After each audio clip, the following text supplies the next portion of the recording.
students. Today we have our fourth chapter, Inqilab Zindabad. Inqilab Zindabad, long live the revolution. Even today these famous words evoke patriotic feelings and a spirit of nationalism in the heart of every Indian. इनकलाब जिंदाबाद, यह जो हम लोगों का नारा है वह आज के समय में भी प्रत्येक भारतीय के हार्ट में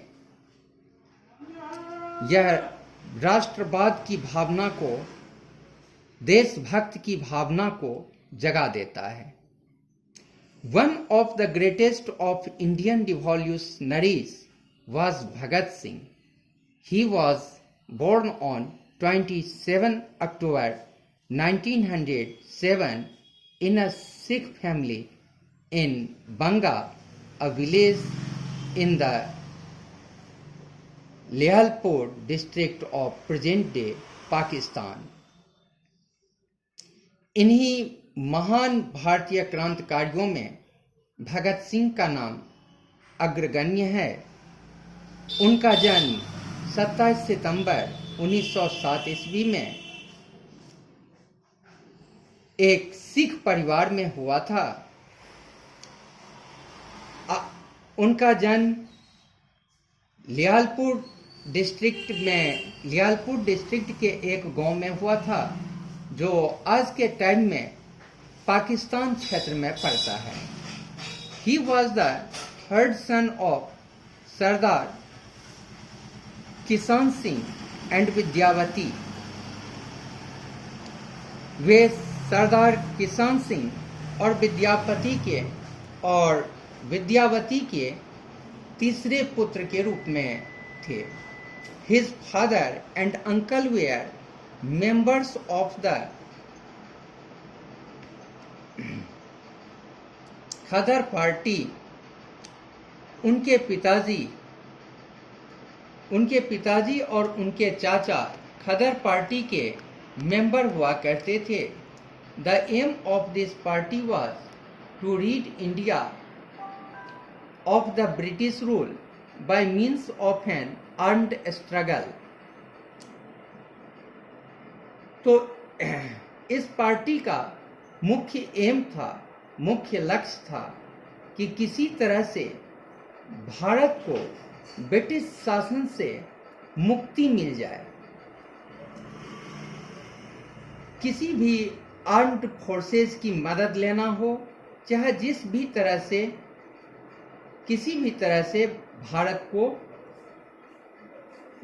को ब्रिटिश रूल से आज़ादी मिल जाए। Thus Bhagat Singh belonged to a family of patriots and love of the motherland was in his blood.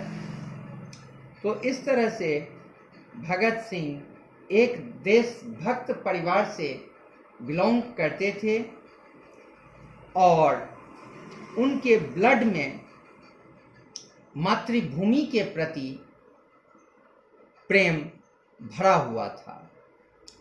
On 13 April 1919, a crowd of around 20,000 people had gathered for a public meeting in the Jallianwala Bagh of Amritsar.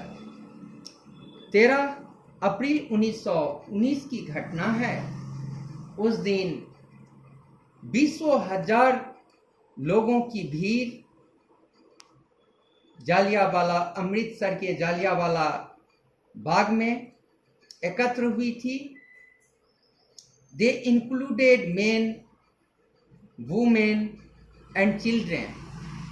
उसमें पुरुष, स्त्री और बच्चे सभी सम्मिलित थे।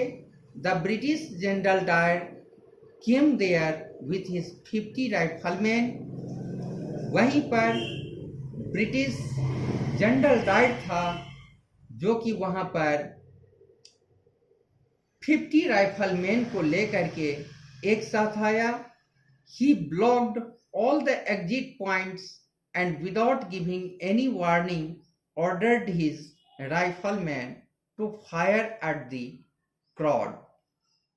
वहां पर बिना किसी को सूचित किए हुए, चूंकि उस जालियांवाला बाग में मुख्य द्वार केवल एक ही थी और चारों ओर से घेर दिया था, और बिना किसी को सूचित किए हुए वहां पर एक साथ गोलियों की बारिश कर देने का हुक्म दे दिया।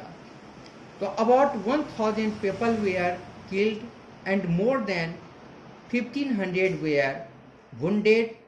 तो इस तरह से उसमें हजारों लोगों की मृत्यु हो गई और 1500 से अधिक लोग उसमें घायल हो गए। तो this barbaric killing of innocent people touched Bhagat Singh deeply. He was filled with the desire of revenge. He was only 12 at that time, but he swore in his heart to free his country from the cruel British rulers. तो यह जो बारबरिंग killing थी, innocent लोगों का barbaric killing मतलब हुआ कि cruel, violent, हिंसात्मक हत्या जो निर्दोषों के ऊपर हुआ था, वह सब भगत सिंह के हार्ट को अंदर से छू लिया और इस तरह से माने उनके अंदर बदला लेने की इच्छा जागृत हुई। और उस समय में वे मात्र केवल 12 वर्ष के थे, लेकिन वे कसम खा चुके थे कि हम किसी भी तरह से इस क्रूएल ब्रिटिश रूलर से अपने देश को आज़ाद करवाएंगे। तो by the age of 16 Bhagat Singh was completely dedicated to India's struggle for freedom। तो 16 वर्ष की अवस्था तक भगत सिंह फ्रीडम की लड़ाई के लिए खुद को पूर्ण रूप से डेडिकेट कर लिए थे। After his schooling at Lyallpur, Bhagat Singh joined the national college eight Lahore. और उसके बाद लियालपुर में अपना स्कूलिंग कंप्लीट करने के बाद वे लाहौर में नेशनल कॉलेज को ज्वाइन कर लिए और here he came into contact with other revolutionaries like Bhagwati चरण, सुखदेव एंड अदर्स। और वहाँ पर जाकर के वे भगवती चरण, सुखदेव जैसे कई अन्य क्रांतिकारियों के संपर्क में आए। इन 1924 his parents pressed him to get married। और 1924 ईस्वी में जाकर के उनके पेरेंट्स उनको शादी करने के लिए जोर दिए।